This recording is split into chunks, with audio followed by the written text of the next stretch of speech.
Hey guys, it's Michael. Welcome back to my YouTube channel and welcome to this new video series. With this video series, I want to educate you a bit more in detail about strength programming, specifically weighted calisthenics strength programming.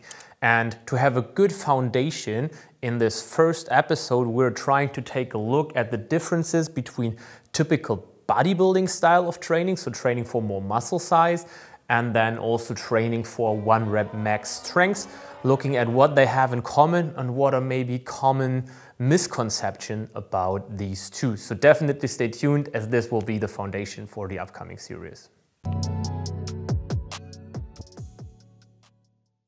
First, we're going to take a look at the typical training for muscle size and what that includes, as that is like more common ground for most of you guys. So we're going to take a look at the 3 main variables for this training, which is volume, intensity, and frequency. The main driver for muscle size is volume. So what we're going to do is we want to train as much volume as possible. So training on the max recoverable volume that we can perform in a week or over a certain period of time. So to train for muscle size, we want to have the volume high. What that is in sets depends on the literature, depends on the individual. Usually you read something in between 10 to 20 sets a week, but that does not mean it needs to be true for you individually, but just to give you a reference. Second driver of hypertrophy, so training for muscle size, is a very high relative intensity. That means we want to train close to failure. And the most important part here is that when we're training for muscle size, the absolute intensity, so how much load we're actually having on the bar, does not seem to matter that much.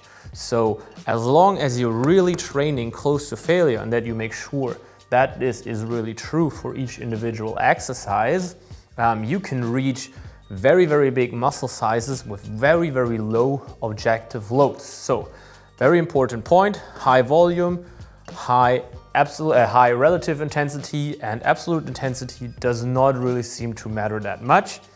Same for the frequency. As long as volume and intensity are matched, it does not seem to make a big difference if we're training very, very often or not that often.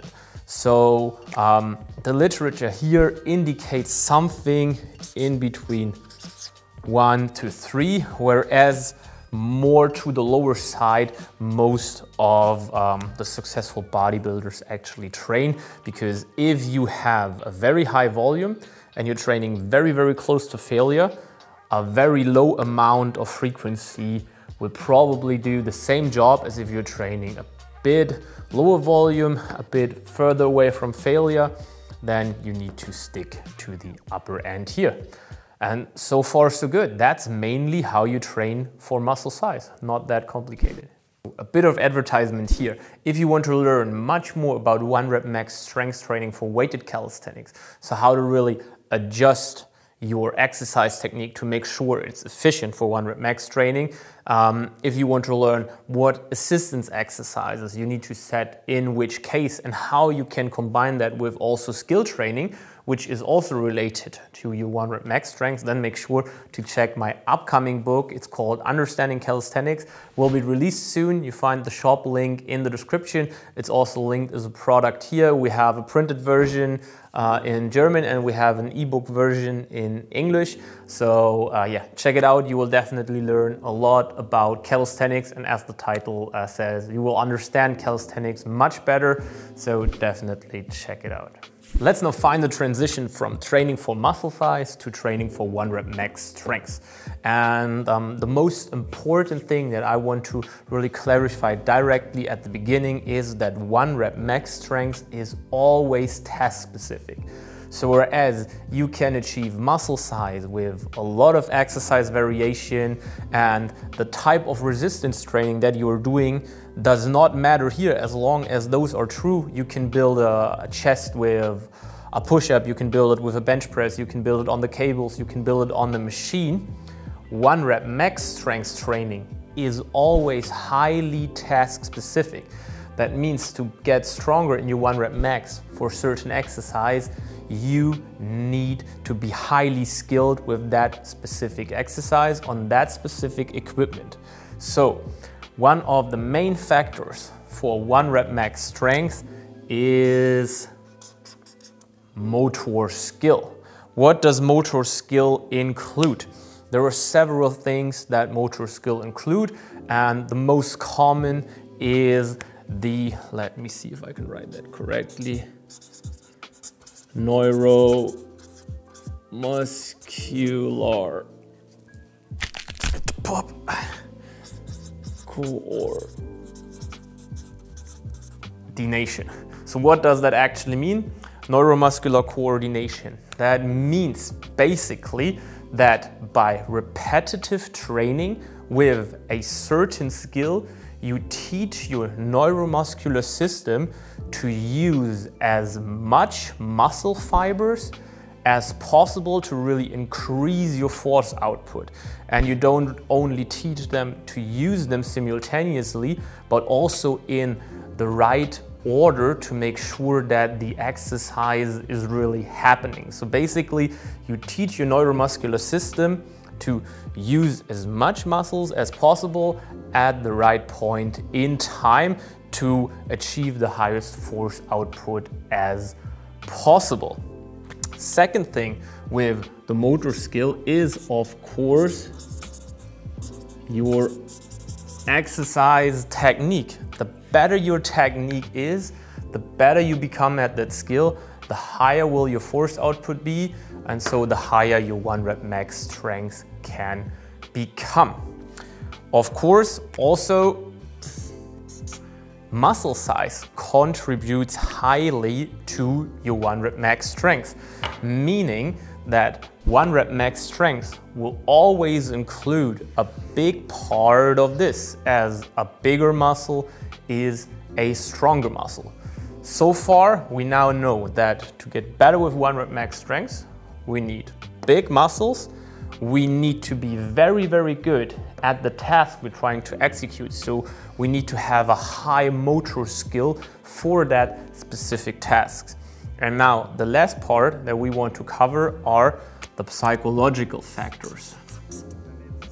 Because what we know is that 1 rep max strength training is really influenced a lot by psychological factors. Whereas when we're looking at training for muscle size, when we're training with, moderate loads, we're training with exercises that are not very intimidating, the psychological factors are not that important. They're still important, but they do not have as much of an influence as compared to the 1 rep max strength. Because imagine loading up a barbell with your 1 rep max squat attempt versus doing a squat with 10 repetitions on a moderate weight. So there you can see that psychological factors are really influencing the 1 rep max strength much more than the muscle size. So what do we have here? Of course, the first one that I just said is fear. Is a big thing you need to overcome when you're training for 1 rep max strength. Then of course we need motivation to put ourselves under the bar over and over and over with repetitive high loads. So motivation is a big thing, as well as confidence. And how do we build confidence? By training very task specific. So we need to make sure that we're training heavy to have the confidence to train heavy when it's meet day or when it's competition day. Because only if you have the confidence and the psychological factors will be there and you will have them, then you can use your high motor skill to really create that high 1 rep max strength. So very important part. And then same with fear here, we can put that next to is nervousness. So confidence, fear, nervousness, they go like kind of hand in hand. So the more confidence you have with the lift, the less nervous you are and the better you can really put your motor skill into account. Let's take a look at the main variables for 1 rep max strength training. So as we already learned, as 1 rep max training includes training for muscle size, it cannot be 100% different, as somehow this needs to fit in here, as this is a factor of this. So now that we're considering those 1 rep max strength training, we cannot put this away. So keep that in your mind. So when we're talking about the volume, we are roughly in the same range, but probably a bit more in a moderate range. Because if we're training much more heavy, we cannot train that much, because like each repetition on a higher absolute load fatigues you more, so you cannot train that much. So volume, similar, but more towards the lower end. So let's say we stick to the 10 to 20 sets a week. But if we're training in average heavier, the volume will most likely be a bit lower. Intensity-wise, we want to include higher intensities. That means we want to train in a range of 80% plus, roughly. Of course, that's a range, that's a bit different if you are intermediate to advanced, but roughly that. But to train for muscle size, we learned that we want to train close to failure, and we don't want to train that close to failure on such absolute loads. So we do need to include also the lower intensities. So with 60% of our 1 rep max up to 80, up to 100. Meaning when we're really training for 1 rep max strength, we're including a very, very wide range of intensities, because we want to make sure that we're training with high loads task specific to create those motor skill that we want to have, but we also want to make sure that we're training in that lower range here, close to failure, to achieve more muscle size. So when it comes to 1 rep max training, it's a bit more complicated. We cannot stick to just one intensity. We need to mix that up over the course of a week and over the different exercises that we are using, which is one of the things that we will cover in the upcoming video series on how to really balance that and how to know when to do what. And last but not least, frequency. And here it actually all comes down to the lift.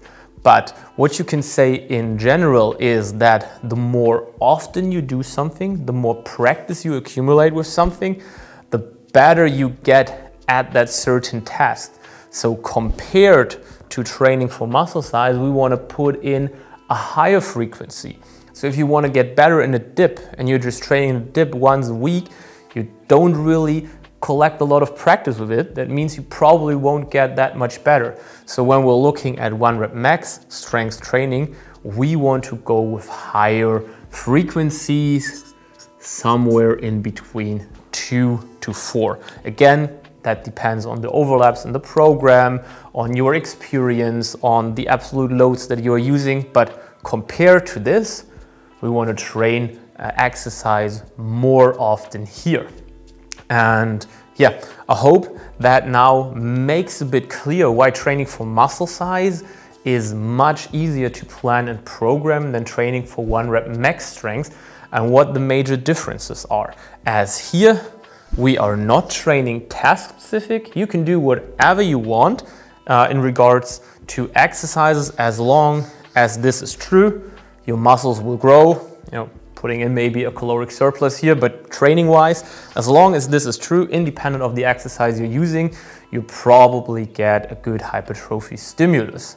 When it comes to 1 rep max, as we need to put in this, we need to put in this, we need to put in this, it becomes a bit more complicated, and we need to balance more factors over the course of a week, over the block, over a year, to make sure that we are getting stronger. And this is what we're going to focus on in the future.